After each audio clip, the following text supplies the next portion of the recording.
En la grabación anterior hablé de la primera jornada de la vida y sueño. Lógicamente, en esta segunda grabación hablaré de la segunda jornada, pero aprovecharé la oportunidad para hablar un poco por extenso del sentido del título. En la comedia nueva muchas veces cuando se producen saltos temporales, los poetas los colocan entre acto y acto.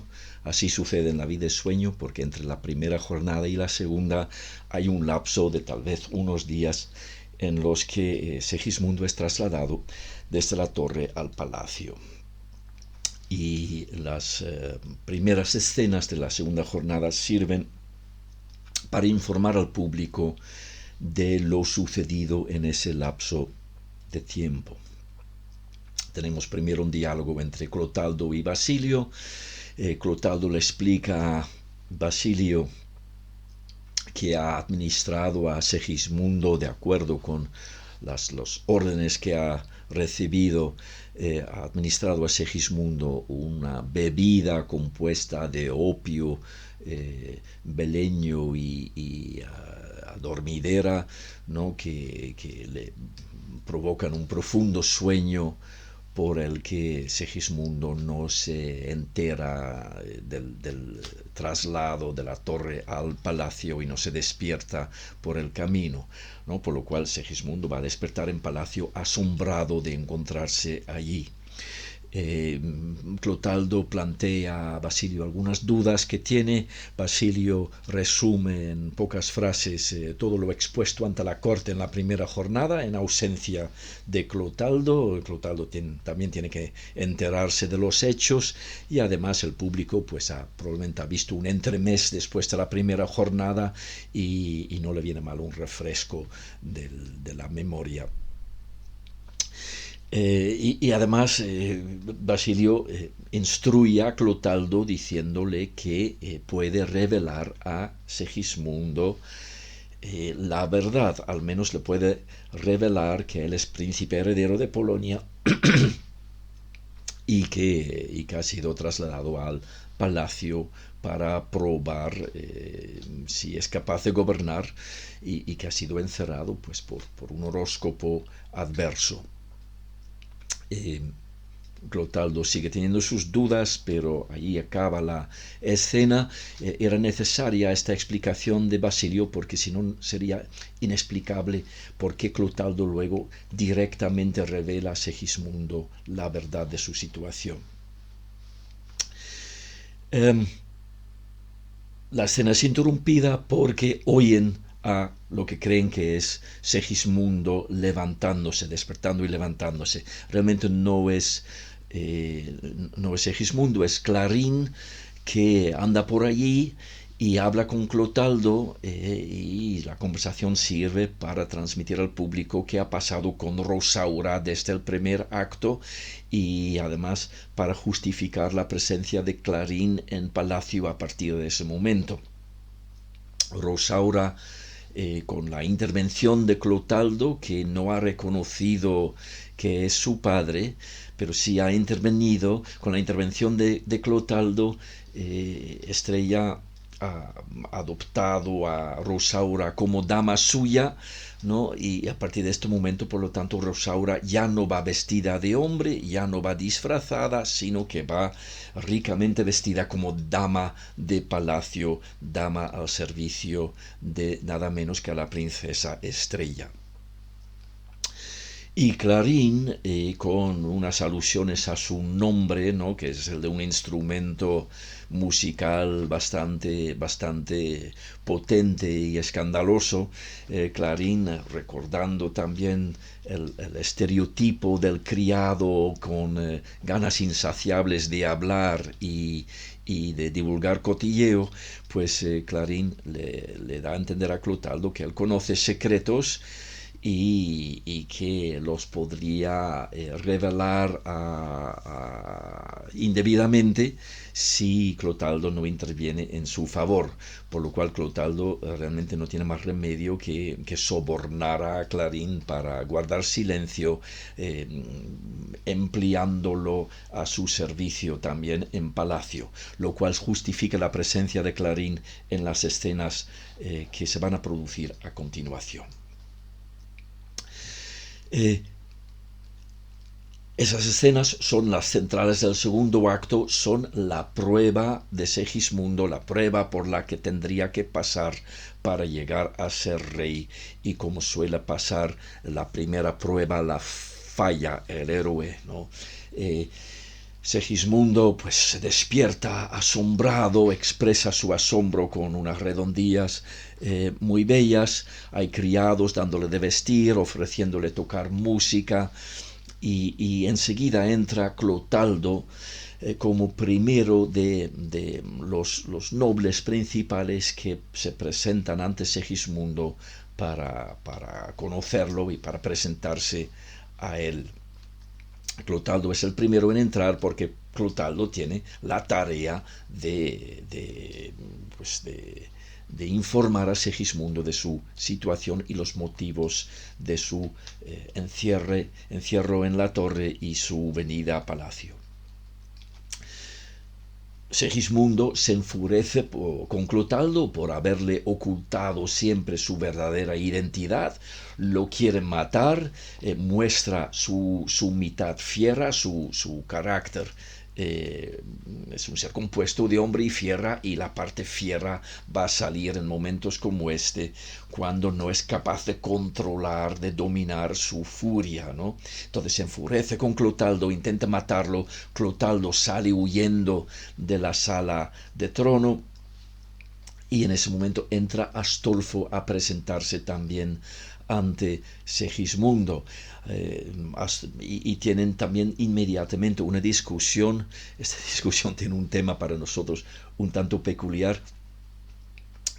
Las normas de palacio eran que había un selecto grupo de nobles titulados que eran los grandes de España, que tenían ciertos privilegios, y entre ellos el privilegio de no tener que quitarse el sombrero ante el rey.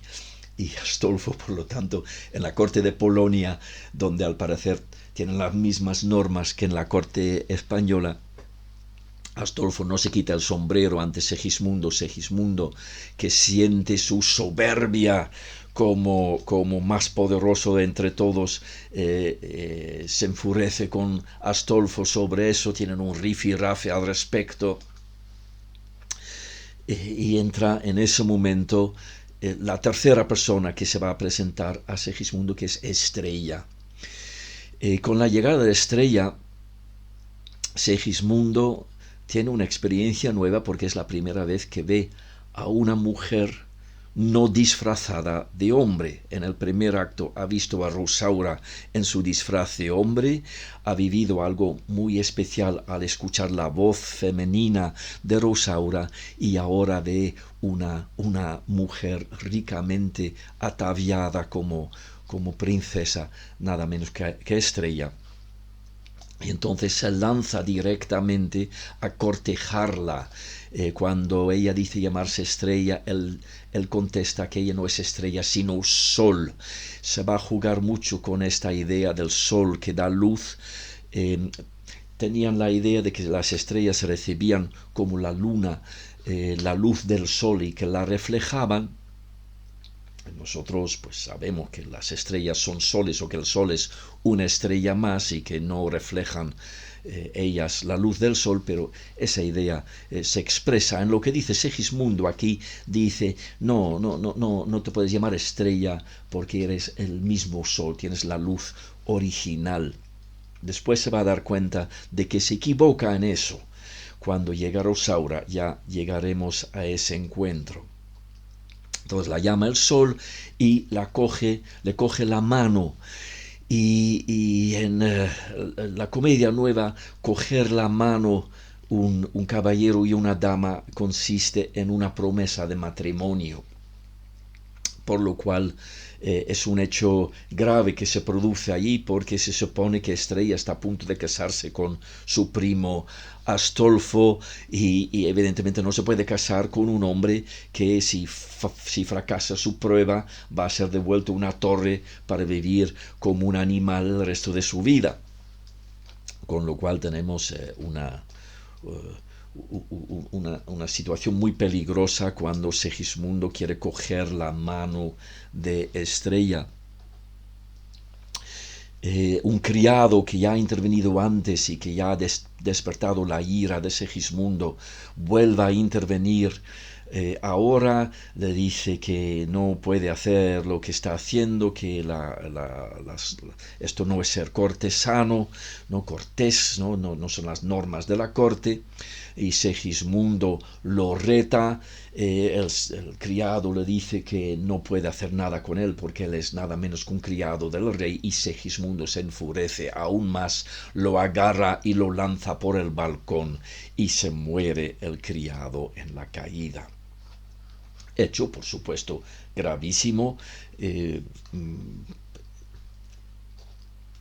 Astolfo, o sea, Estrella ya ha salido, Astolfo sale gritando y llega el rey en ese momento, que es la cuarta persona que venía a presentarse ante Segismundo, y se produce un diálogo intenso y muy bello, la verdad, entre Segismundo y Basilio, donde cada uno tiene una parte de razón, ¿no? Basilio le dice a Segismundo: yo vine aquí a abrazarte y recibir tu abrazo, pero no quiero que me cojan los brazos que acaban de asesinar a un hombre. Y Segismundo le contesta: yo no quiero tus brazos porque esos brazos no han estado para mí cuando los necesitaba, porque eres mi padre y tenías obligaciones hacia mí. Y Basilio dice: pues me tendrías que estar agradecido por haberte traído aquí, por darte esta oportunidad. Y Segismundo le contesta diciendo: pues tú eres muy viejo, necesitas un sucesor, y no estoy haciendo más que reclamar aquí mi derecho natural como heredero al trono, como sucesor al trono, como heredero del trono. Sí, pues una lucha dialéctica entre los dos, no se apacigua. Basilio se marcha diciéndole finalmente a Segismundo, lanzándole un aviso importante: mira bien lo que te advierto, que seas humilde y blando, porque quizá estás soñando, aunque ves que estás despierto. Y se introduce así el tema de la experiencia soñada, y le está aconsejando una conducta opuesta a la que tiene: en vez de violento, blando; en vez de soberbio, humilde. Y Sigismundo no se lo cree, porque dice que quizás soñando estoy, aunque despierto me veo. No sueño, pues toco y creo lo que he sido y lo que soy. Bien, entra en ese momento otro personaje más en la sala del trono. Ya los demás han ido, está Clarín solamente, que se ha quedado ahí, que es la única persona que le ha caído bien a Segismundo. Y entra Rosaura en busca de Astolfo, porque claro, ella tiene un asunto pendiente con Astolfo, que se tiene que casar con ella o lo tiene que matar. Y Rosaura ve allí a un príncipe, se quiere ir, y Segismundo le dice que no se vaya. Y se produce un encuentro muy peculiar, porque claro, los dos han visto antes, pero los dos han visto al otro en una forma radicalmente diferente. Rosaura ha visto a un hombre salvaje vestido de pieles en una torre, y de repente ese mismo hombre está en palacio, en el trono, y va vestido de príncipe. Y eso la deja perpleja, por supuesto. Y Segismundo ha visto a Rosaura antes en forma de hombre, y también está perplejo al ver la misma persona ahora como dama de palacio de repente. Y los dos están presos de la duda ante esta situación. Dicen, al verse un poco de cerca, a ver si lo encuentro,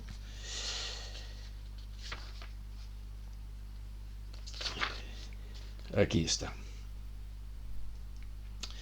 Segismundo de repente dice, bueno, primero vamos a empezar por el saludo, ¿no? Rosaura se quiere ir, Segismundo dice, oye mujer, detente, no juntes el ocaso y el oriente, donde sale el sol y donde se pone el sol. Es decir, la está llamando sol, pero como ella acaba de llegar y ya se va, él juega metafóricamente con esta idea de que eres como un sol que nada más amanecer ya se pone en occidente, juntando oriente y ocaso.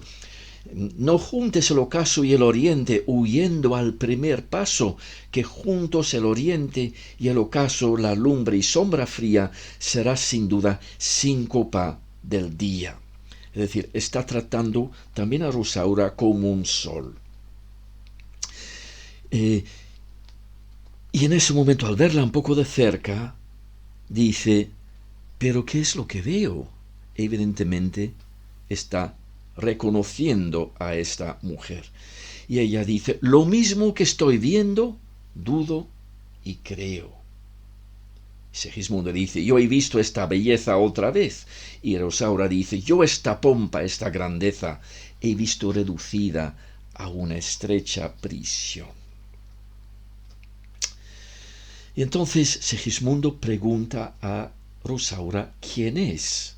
Es la segunda vez que Rosaura que se lo pregunta, y la segunda vez que Rosaura pues no le contesta. En el primer caso no le contestó, no podía acabar de contestarlo porque entró Clotaldo aquella vez en el primer acto, y en esta ocasión Rosaura le miente, dice, soy de Estrella una infeliz dama. Bueno, no es que le miente, solo le explica su situación actual y no explica quién es originalmente, ¿no? Disimular me importa, dice aparte, soy de Estrella una infeliz dama. Y Segismundo contesta, no digas tal día el sol a cuya llama aquella estrella vive. Ahora se da cuenta de que la luz de Estrella no es más que un pálido reflejo de la luz verdadera que es la de la belleza de Rosaura, ¿no? La primera mujer que vio, aunque la vio disfrazada de hombre, ¿no? Vemos pues que se juega una y otra vez con esta idea de la belleza femenina, que es un sol que es capaz de iluminar a Segismundo. Todavía no le va a dar la luz suficiente, o mejor dicho, Segismundo se va a quedar cegado ante la luz intensa del sol, como los hombres del mito platónico del que hablé en el primer vídeo, ¿no? Él, al contemplar este sol se queda cegado, y se queda cegado por el deseo de gozarla. Le dice a Rosaura que no se puede ir, y Rosaura se quiere marchar, y Segismundo dice, mira, ya hubo un criado que se opuso a mí, y si tú te opones a mí, me voy a mostrar violento de nuevo, y intenta violarla, la agarra. Y mientras tanto ha entrado en escena Clotaldo, oculto para Segismundo, y quiere intervenir, pero sabe que no puede con este joven fuerte, que él es un viejo y no tiene fuerzas para medirse con este joven. Pero que tiene que hacer algo por Rosaura, que recordemos es su hija, que está a punto de ser violada. Llama a la gente, entran corriendo, Astolfo y otros. Astolfo se interpone entre Segismundo y Clotaldo, porque Segismundo se lanza sobre Clotaldo para matarlo, y interviene Astolfo para salvarle la vida. Segismundo se ha hecho con una espada, Astolfo ha sacado su propia espada, eso ya de por sí es un hecho gravísimo. Sacar espadas delante del trono es un crimen gravísimo por motivos evidentes. No se puede desenvainar delante del rey porque estás amenazando su vida. Entra en ese momento Basilio, les hace bajar las espadas, no hay más muertos ahora, todo se apacigua, aunque con mal ambiente, y hay que fijarse en un detalle de todo esto, y es que Astolfo le ha salvado la vida a Clotaldo, y Clotaldo, que está dudando sobre qué hacer para su hija Rosaura, de repente se encuentra con que el hombre del que se tiene que vengar, al que tiene que matar para salvar el honor de o restaurar el honor de su hija Rosaura, es el mismo hombre que le ha salvado la vida, por lo cual él es deudor de su propia vida a este hombre, lo cual le genera un dilema imposible de resolver y que se retomará en la tercera jornada, cuando Clotaldo finalmente se niega a intervenir a favor de Rosaura de la forma debida. Bien, se deshace el conjunto de personajes, se van todos, se supone que Basilio se va para encargar la confección de una nueva bebida para administrársela a Segismundo para que se duerma otra vez y despierte en su torre de nuevo, porque la prueba ha sido un fracaso y Segismundo manifiestamente no es capaz de gobernar Polonia correctamente, es un hombre incapaz de dominar sus pasiones más violentas.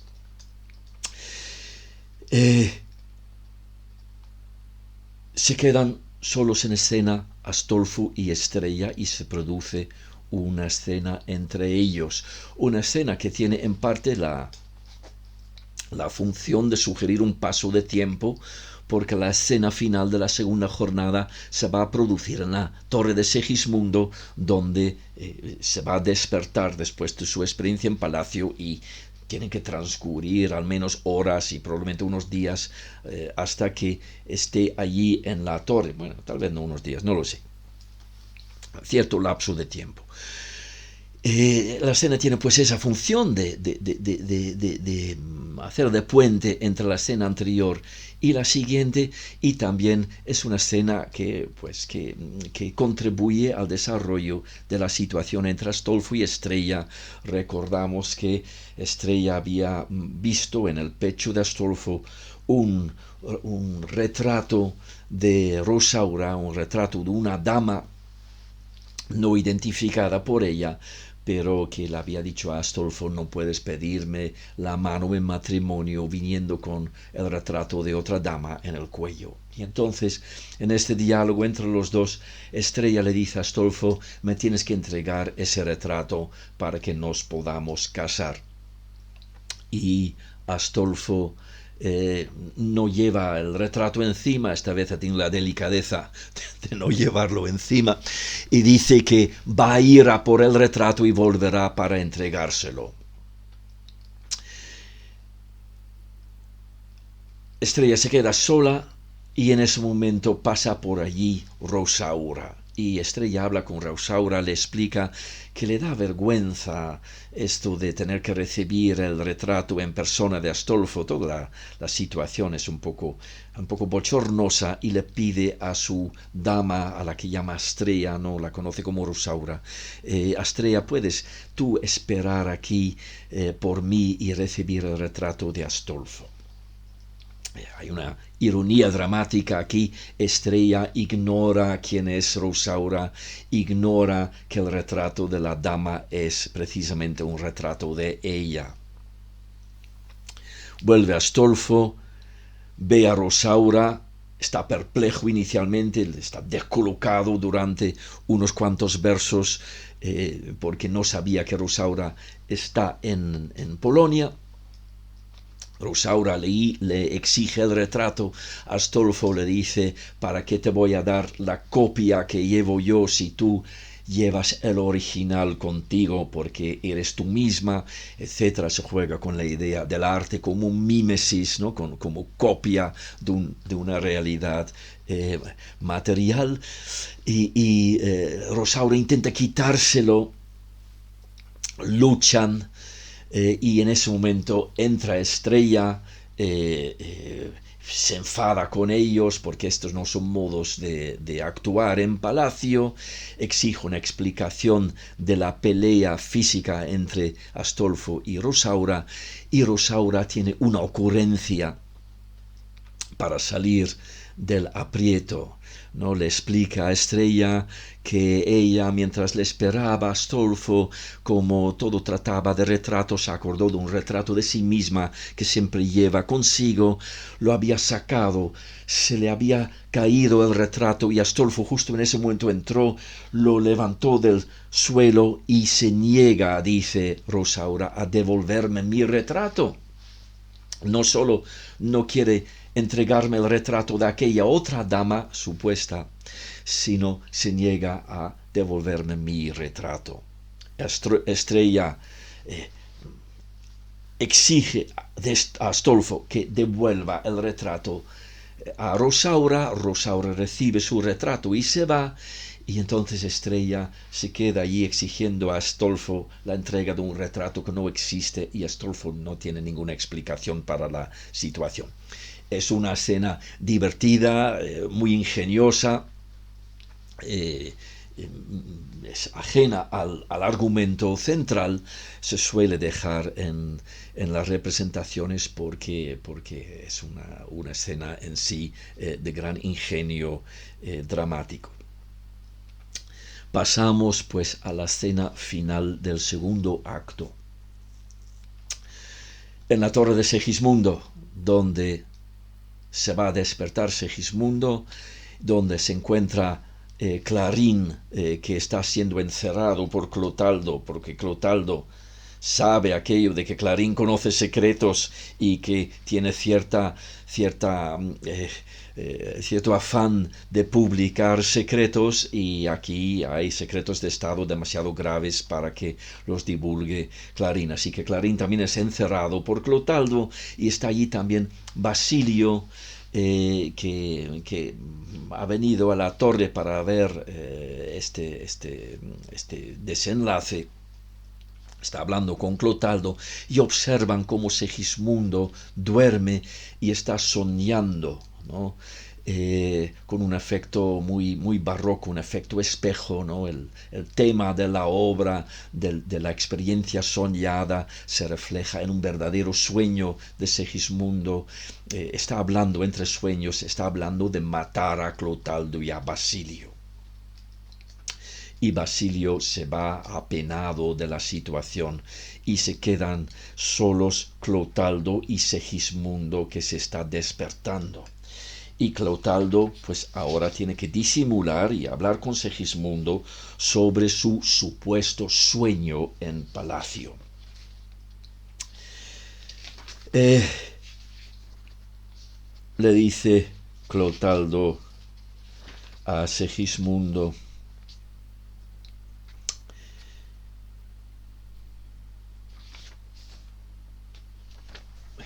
es hora ya de despertar. Y Segismundo dice: y ni aún ahora he despertado, que según Clotaldo entiendo todavía estoy durmiendo, y no estoy muy engañado, porque si ha sido soñado lo que vi palpable y cierto, lo que veo será incierto. Y no es mucho que rendido, pues veo estando dormido, que sueñe estando despierto. Es decir, que Segismundo considera que su experiencia en palacio ha sido igual de intenso, ni más ni menos intenso, que su experiencia en la torre anterior, y la experiencia que está teniendo en este momento al despertar en la torre, ¿no? Cuando despertamos de un sueño, sentimos que podemos distinguir claramente entre el sueño y el mundo real porque tienen como una diferencia de intensidad o una diferencia de carácter, digamos, ontológico, si no es abusar del término, ¿no? Y Segismundo al despertar siente que no hay esa diferencia y no lo acaba de entender y vacila para decidir qué parte de su experiencia ha sido la parte soñada y qué parte de su experiencia es la experiencia como hombre despierto.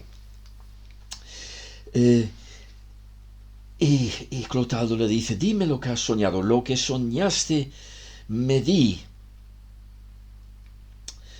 Y Segismundo le narra lo que le ha pasado, ¿no? Que ha despertado en el palacio, que todo el mundo le ha tratado como rey y finalmente dice, viniste tú, Clotaldo, y me dijiste que príncipe en Polonia era.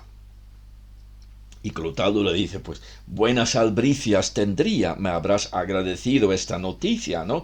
Y Segismundo le contesta, no muy buenas, por traidor, con pecho atrevido y fuerte, 2 veces te daba muerte. Es verdad, durante 2 momentos del segundo acto ha intentado, durante la cena en palacio, en 2 instantes ha intentado matar a Clotaldo. Y Clotaldo le pregunta, ¿por qué? De todos era señor, dice, y de todos me vengaba. Yo tenía esa soberbia, esa violencia incontrolable al saberme todopoderoso en Polonia, o el más poderoso de Polonia. Pero añade una cosa muy interesante, dice, solo a una mujer amaba, que fue verdad, creo yo, en que todo se acabó, y esto solo no se acaba. Esto es un argumento que me parece muy interesante, el que ofrece Segismundo aquí. Él en su sueño se ha enamorado de una mujer y al despertarse de su sueño sigue amando a esa imaginaria mujer soñada. Y dice, esto es la prueba de que no puede haber sido un sueño, ¿no? No sé qué os parece el argumento. ¿Es posible enamorarte de una mujer en un sueño, una mujer pues inexistente, una mujer soñada? No lo sé. Pero Segismundo ha tenido esa experiencia y dice, ¿cómo puede ser que todavía estoy enamorado de ella al despertarme? Se refiere evidentemente a Rosaura. Clotaldo de todos modos le dice,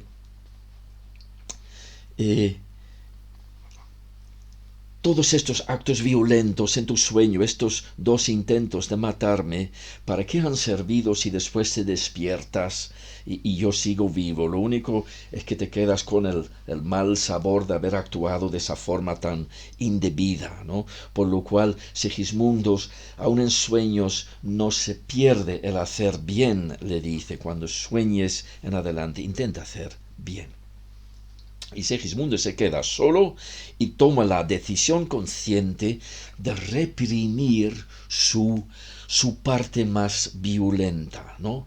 De adoptar el control sobre sus impulsos violentos, ¿no? Está adoptando una decisión voluntaria, está ejerciendo su libre albedrío de domar esa parte pasional peligrosa del ser humano.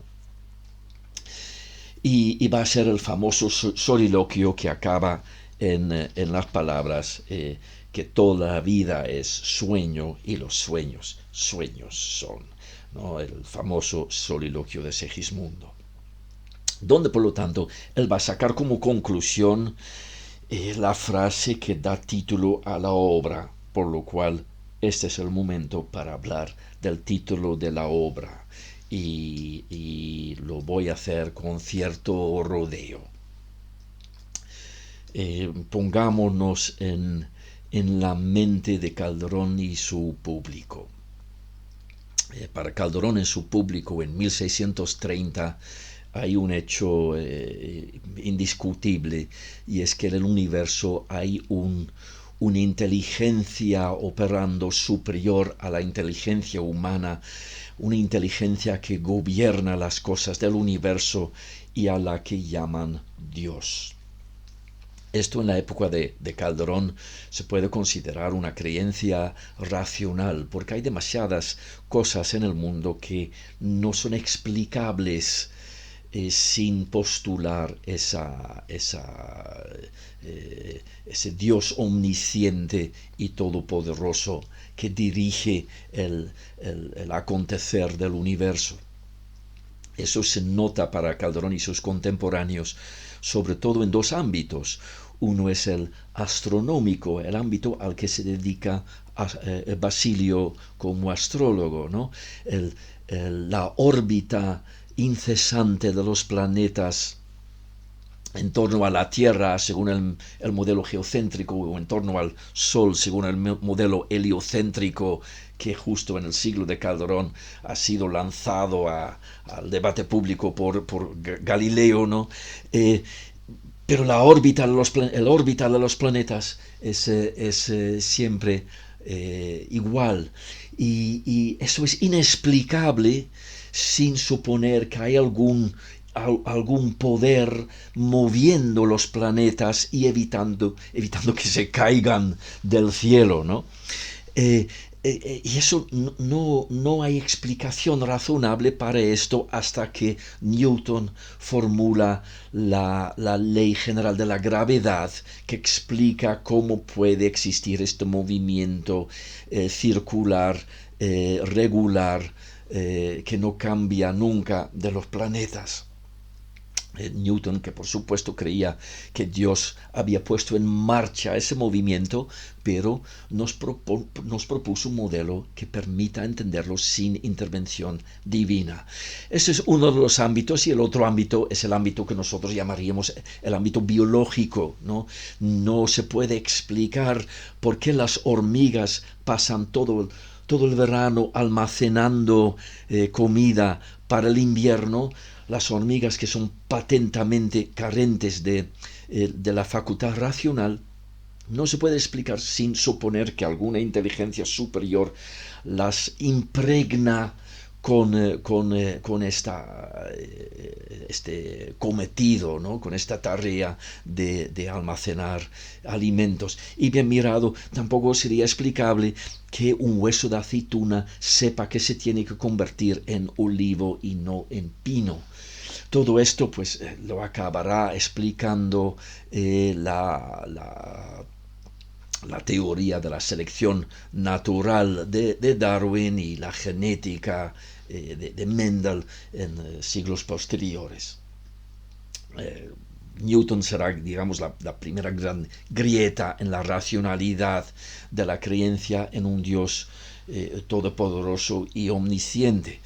Para nosotros aquella creencia se ha desplazado al ámbito de lo irracional y la aceptación pues, por fe.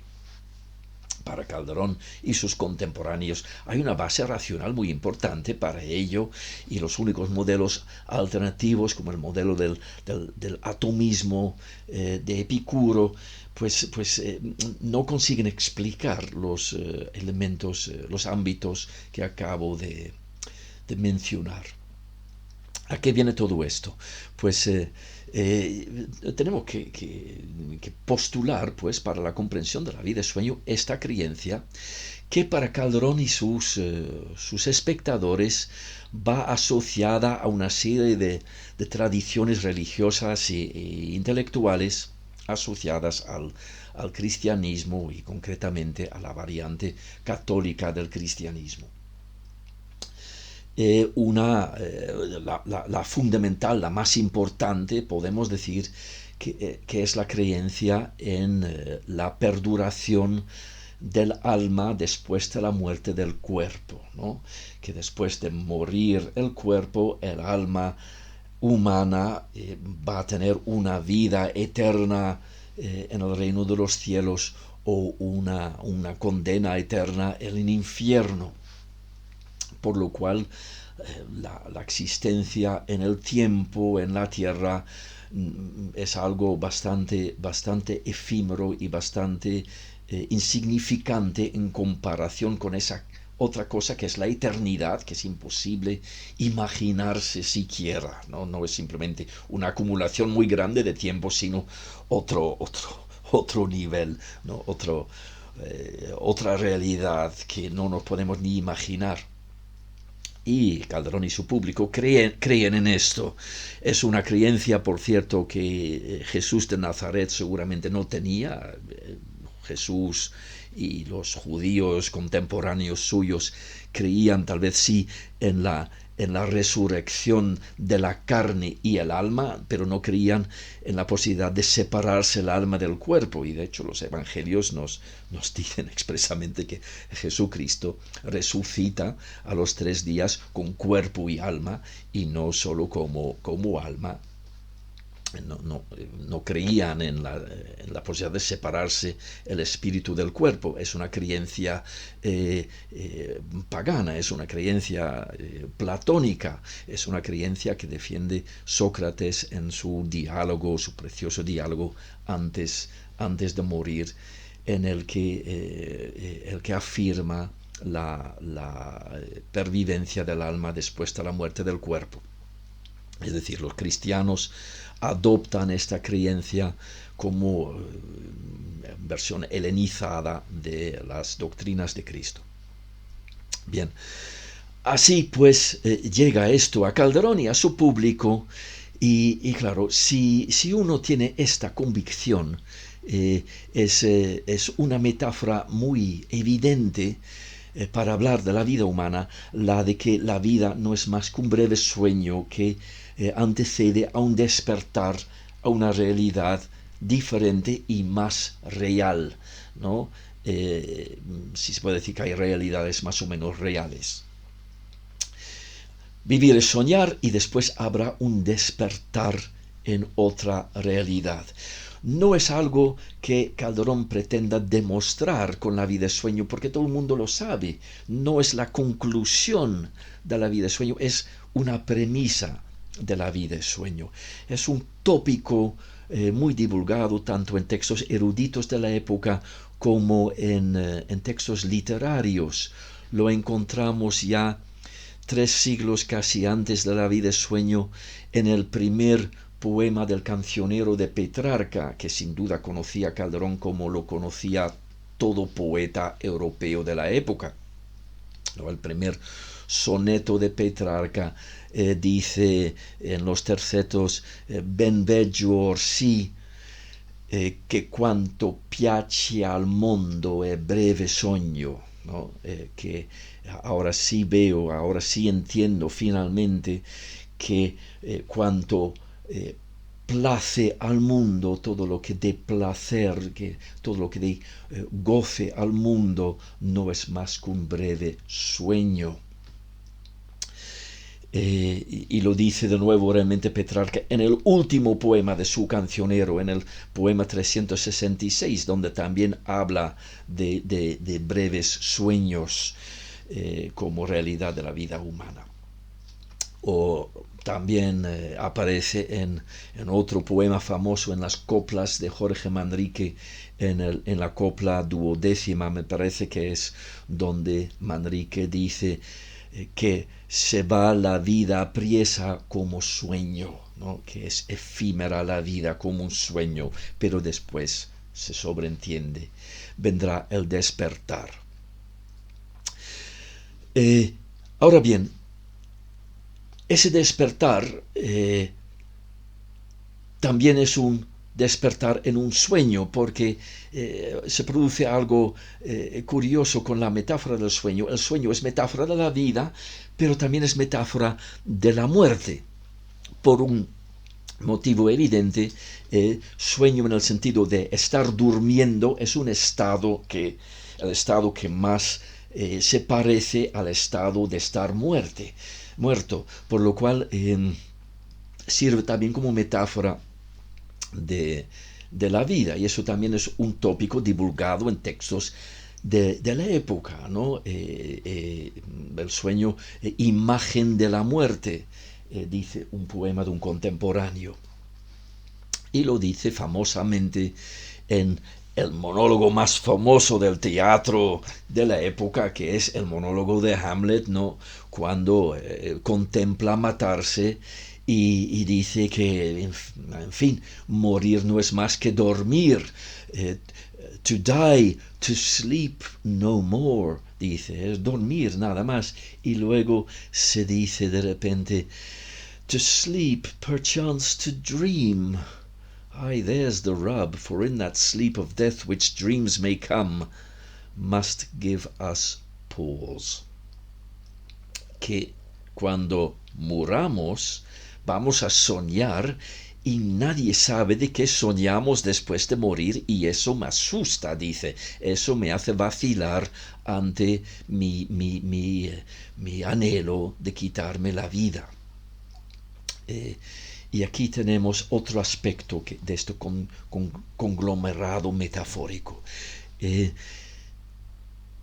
Si suponemos que es verdad que después del sueño de la vida viene el despertar en el sueño de la muerte, realmente no tenemos ninguna prueba de ello porque nadie ha vuelto para contárnoslo, que es otro tópico que circula en el ámbito literario.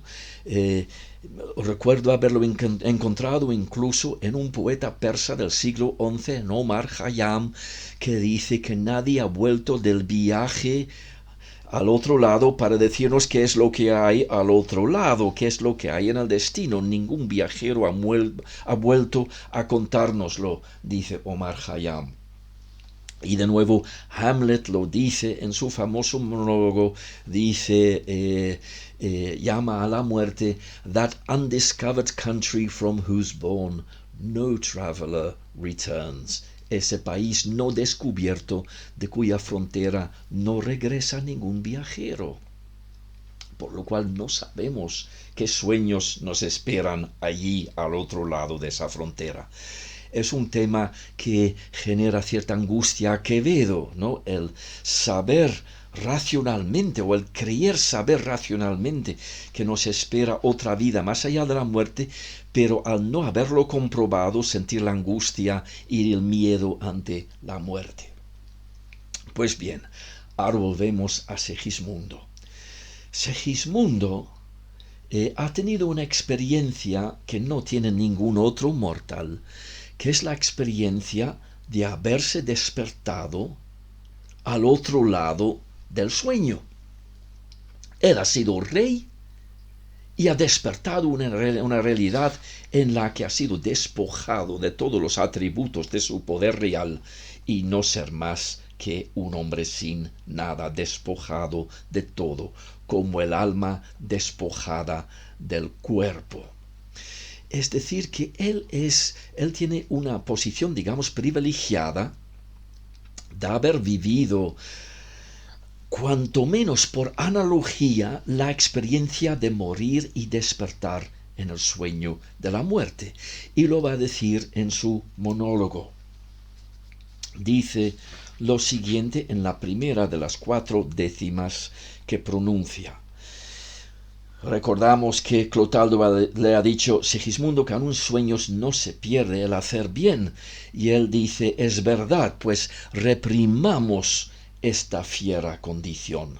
Él va a reprimir su mitad animal, la parte animal, para que la parte racional, la parte humana, sea quien domine a la otra parte. Es verdad, pues reprimamos esta fiera condición, esta furia, esta ambición, por si alguna vez soñamos. Y si haremos, pues estamos en un mundo tan singular que el vivir solo es soñar. Y la experiencia me enseña que el hombre que vive sueña lo que es hasta despertar. He remarcado la palabra experiencia. Él ha vivido por experiencia lo que los demás solo podemos creer saber por raciocinio, por razonamiento, ¿no? Él tiene la experiencia empírica de la muerte que le enseña que el hombre que vive sueña lo que es hasta despertar. Es lo que le acaba de pasar. Soñar que es rey hasta despertar. Y claro, como él lo ha experimentado como rey, va a hablar de cómo lo vive el rey. Recordemos ahora otro aspecto que no he mencionado, pero creo que es muy relevante mencionarlo aquí. Calderón compone esto casi seguramente pensando ante todo en un público palatino. Lo va a representar también en los corales de comedia, pero en primer lugar piensa en un público de cortesanos y sobre todo el más importante de todos, el rey Felipe IV, rey de Castilla y Aragón. Entonces, el rey Felipe IV va a tener delante de sí a un actor haciendo de Segismundo y diciéndole a la cara lo siguiente: sueña el rey que es rey y vive con este engaño mandando, disponiendo y gobernando. Es decir, majestad, esto que tiene vuestra majestad no es más que un engaño. Durante un tiempo le van a tratar como rey, pero realmente su majestad o usted o tú eres otra cosa, eres un alma inmortal que va a despertar en la muerte y no va a ser rey ya, ¿no? Sueña el rey que es rey y vive con este engaño mandando, disponiendo y gobernando. Y este aplauso que recibe prestado, ¿no?, de todo el mundo que le lisonjea, que lo adula y que le dice todo el día: oh Señor poderoso, qué bien lo hace todo, ¿no? Este aplauso que recibe prestado, en el viento escribe y en cenizas le convierte la muerte, desdicha fuerte. Que hay quien intente reinar, viendo cada despertar en el sueño de la muerte. Y aquí aparece la muerte como otra cosa que puede ser representada como un sueño, ¿no? El sueño de la vida y el sueño de la muerte en la que despertamos en esa otra realidad. Claro, él ha aprendido esto, pero no deja de ser un exemplum, un aprendizaje general que se aplica al ser humano, ¿no? Lo va a extender a toda la humanidad. Sueña el rico en su riqueza que más cuidados le ofrece. Sueña el pobre que padece su miseria y su pobreza, es decir, los dos extremos de la sociedad en cuanto a nivel de propiedad, ¿no? El rico y el pobre. Y los dos sufren. El rico que sufre por estar todo el día preocupado por si va a perder su riqueza, por las noticias de la bolsa, digamos, ¿no? Y el pobre que sufre todas las privaciones que conlleva el ser pobre, ¿no? Su miseria y su pobreza. Y todos estos cortesanos que quieren medrar, sueña el que a medrar empieza, sueña el que afana y pretende, porque en la corte todo es fingimiento y mentira, ¿no? Sueña el que agrava y ofende. Y en el mundo, en conclusión, todos sueñan lo que son, aunque ninguno lo entiende. Y podría añadir, aunque ninguno lo entiende salvo yo, Segismundo, que lo sé empíricamente por mi propia experiencia. Yo, dice, sueño que estoy aquí, de estas prisiones cargado, y soñé que en otro estado más lisonjero me vi. ¿Qué es la vida? Un frenesí. ¿Qué es la vida? Una ilusión, una sombra, una ficción.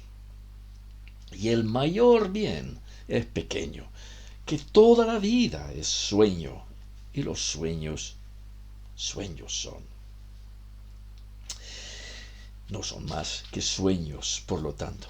Es decir, que esto para Segismundo es una conclusión a la que ha llegado, pero no es la conclusión de la obra, ¿no? Es algo que presupone la obra, y la obra nos muestra a un personaje aprendiéndolo por su propia experiencia y explicándolo nada menos que al rey de España, Felipe IV, que lo tiene que tener en cuenta porque, lógicamente, después de la vida, en aquella otra realidad, Dios le va a llamar al orden y le va a interrogar preguntándole cómo ha gobernado como rey. Bien, con eso acabamos la segunda jornada.